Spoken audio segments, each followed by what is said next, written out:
માંડ વડતાલના નૌતમ ગોસ્વામીએ ભાજપ માટે પ્રચાર કર્યો.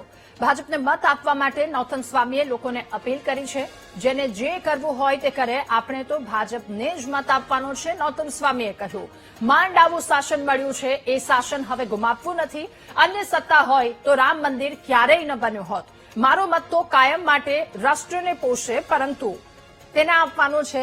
કોઈ પણ કહે કે ભાજપનો એજન્ટ છો તો મંજૂર છે, નૌતમ સ્વામીએ કહ્યું. મારો મત તો કાયમને માટે જે રાષ્ટ્રને પોષશે એને આપવો, અને એ પણ ભારતીય જનતા પાર્ટી છે એને જ મારે આપવું. એવું નક્કી જીત રાખો, અને એમાં કોઈ આમાં બે એક નહીં. કોઈ કે તું ભાજપનો એજન્ટ છું કે આ મને મંજૂર છે, જા. અમે શું કરવા છીએ એના? તો અમે તો રાષ્ટ્રવાદને પોષીએ છીએ, કોઈ વ્યક્તિને નથી ઓળખતા.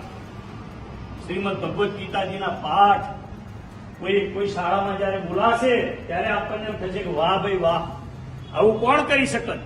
આવું કોનાથી થાય? તમે બધાએ રામ મંદિરના કોઈ દર્શન કર્યા કે ના કર્યા મને ખબર નથી.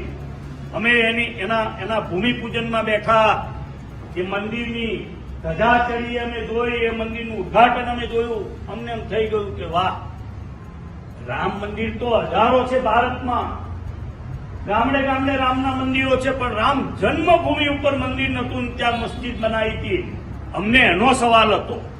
અમારા આરાધ્ય દેવ જ્યાં બિરાજતા હતા, ભગવાન શ્રી રામ, એને મુસલમાનોએ તોપથી તોડી નાખ્યું હતું.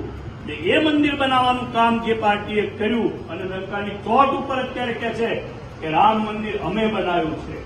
કોઈ કોમવાદી અમને કહેવાય, ભલે અમને કહો. આવું કહેનાર જો કોઈ હોય તો ભારતીય જનતા પાર્ટી. તો વાવ અને થરાદમાં